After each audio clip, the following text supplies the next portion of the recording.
Sabihin, legally, wala pang final. Merong pinaka-importanting salita ngayon kesa sa vindicated. Ano yun? Respeto. Kinansela ng Intellectual Property Office o IPO ang trademark registration ng tape sa pangalang Itbulaga at EB. Ang tape ay kilalang producer ng longest running noontime show sa bansa. Base sa desisyon ni Atty. Josephine Alon na Adjudication Officer ng Bureau of Legal Affairs ng IPO, hindi napatunayan ng tape kung papaano nila nabuo ang Itbulaga mark nitong December 4, 2023. Habang sa kabilang banda ay nakapaglabas naman ng testimonya at eksplanasyon ang petitioners na sina Tito Vic and Joey kung papaano nila nabuo ang Itbulaga, kaya pinaburan sila ng korte. Nakasaad sa bahagi ng desisyon, Registrant for their part did not refute nor contradict this statement on how petitioners coined the term Itbulaga as title for a noontime show in 1979. In fact, respondent registrant even corroborated with petitioners' explanation by averring after their engagement with thought of the name of the noontime show. I submitted several names to Romy including Itbulaga, which was suggested by Joey. Ang Romy na tinutukoy sa dokumento ay si Romy Halosos, ang may-ari ng Tape Incorporated na producer ng longest running noontime show na Itbulaga na umere sa GMA7 noon. Dagdag pa sa desisyon, Romy chose the name Itbulaga amongst the name in the list. Further, consistent to being true owner of the Itbulaga mark, petitioners applied for registration of the mark with the Intellectual Property of the Philippines in February 2023 for classes 16, 18, 21, 25, and 41. The old trademark law provided that the owner of the goods, business, or services of others shall have the right to register the same. Having sufficiently established how petitioners coined the Itbulaga mark, it is petitioners and not respondent registrant who owns the mark. Considering the petitioners are the owners, they have absolute and exclusive right to register the Itbulaga mark and all variations thereto including subject mark Itbulaga and EB mark under its name. Wherefore, premises considered, the instant petition for cancellation is hereby granted. Matapos ang desisyong ito, nagsalita naman ang spokesperson ng Tape Incorporated na si Atty. Maggie Abraham Garduque. Ayon kay Atty. Garduque, aapila ang Tape Incorporated sa desisyong ito at kung hindi sila satisfy sa desisyon ng direktor, maaari pa rin silang umapila sa Director General ng IPO. Ayon pa sa kanya, ang Tape Incorporated ay gagawin ng lahat ng legal actions at remedies para mabaligtad ang desisyong ito. Merong pinaka-importanting salita ngayon kesa sa vindicated. Ano yun? Respeto.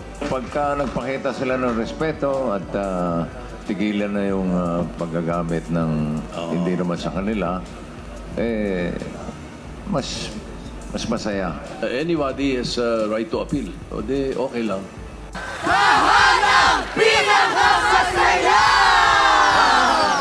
Teka. Hindi yan ang title natin. Ito po ang Itbulaga! Well, I don't expect respect from respect. Magandang tanghali. Nakaputi ako ngayon. Oo nga, I love it. Pero nakaputi ako ngayon. Iba yung outfitan ko ngayon. Diba? Pero simple lang gusto kong sabihin para sa ating mga kapuso. Mga kapuso, maiksi lang. Mahaba pa po ang laban.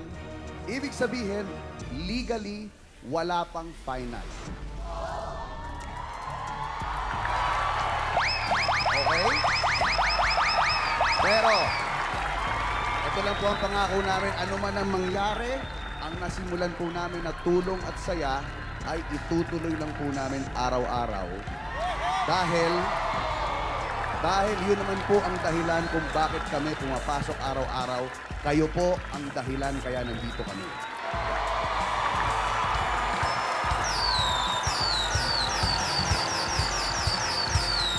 Kaya tuloy ang Pasko na pinakamasaya. Dito lang yan sa Tahanang Pinakamasaya! Teka. Hindi yan ang title natin. Ito po ang Itbulaga!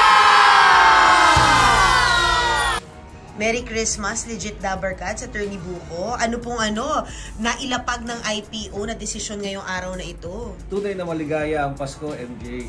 Kasi sinabi ngayon ng adjudicator ng IPO, ng Bureau of Legal Affairs, na ang tunay na may-ari ng markang Eat Bulaga, no, ay ang Tito Vic and Joey. Kaya kinansila ng IPO yung trademark registration ng tape para sa pinag-aawayang mark o yung title na Eat Bulaga. So panalo ang Dabbercats sa araw na ito.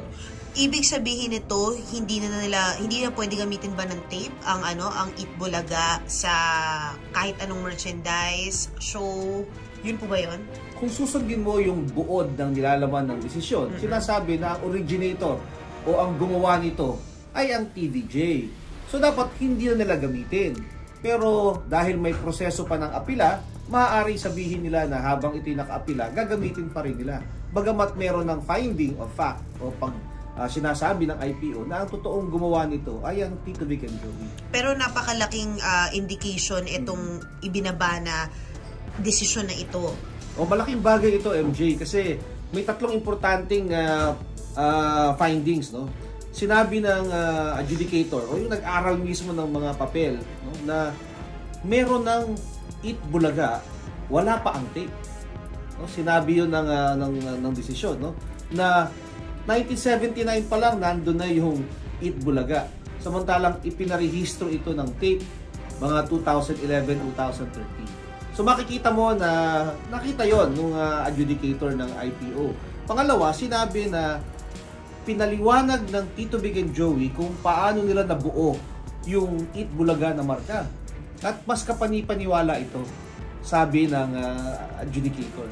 At pangatlo, pinaka-importante, may karapatan ang Tito Vic and Joey na mabigyang proteksyon yung kanilang intellectual creation.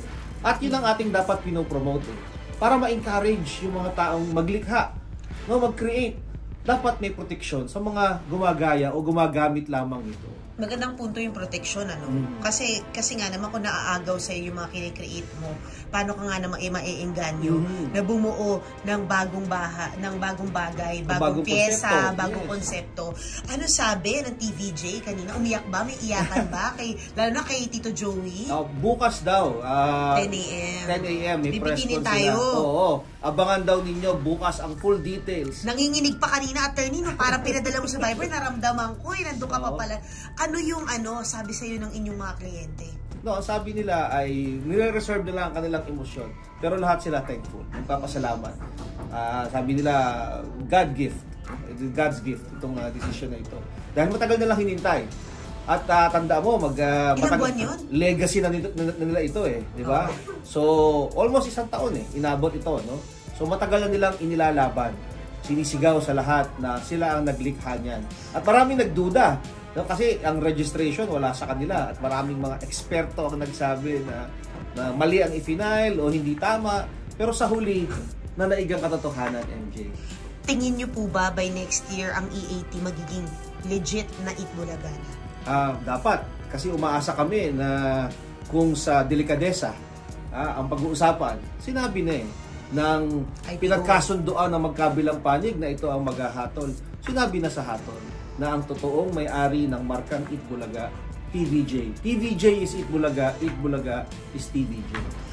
Yung yung pag-counter ng tape, syempre, kumbaga sa isang lawyer, step A, step B, hanggang step Z ata, na naisip mo na, naisip mo niya na syempre na magka-counter sila. Yes, at anong stand ng TVJ dito? Well, syempre, ine-expect na namin yun, i-appeal nila. Mula sa desisyon ng adjudicator, meron silang 10 araw mula sa pagkatanggap nito para iakyat ito sa Director ng Bureau of Legal Affairs. Pagkatapos noon, magdidesisyon ng Director ng Bureau of Legal Affairs within 30 days kapag nasubmit na lahat ng sagot ng magkabilang panig. Kapag hindi pa rin sila satisfied ron, pwede silang umakyat sa Director General ng IPO na maaari magdesisyon within 30 days also. Pagkatapos noon, may Court of Appeals, may Supreme Court. Pero pinapatagal na lang natin ang katotohanan. Sinabi naman na ang totoong may-ari ay ang TVJ. Sana lang, aming panalangin, mag-move on na tayong lahat. Tanggapin natin ang desisyon ng maluwag sa ating puso para lahat tayo bati-bati ulit. No? Papasayahin natin ang taong bayan. Ngayong Pasko. Isang tuwa. Oo, Diba? ngayong Pasko. Diba? Correct. Parang Merry Christmas sa legit Dabber Cats. Legit na talaga. Legit na talaga. At mukhang nalagay na po, attorney. Pakita lang natin Yes. itong papel na Ayan. sinasabi ito. Yung desisyon nasa dulong pahina. Nasa dulo, sinabi na... Ayan. Ayan. Saan So ordered, sinasabi? diba? Ayan. Is hereby canceled. Ayan.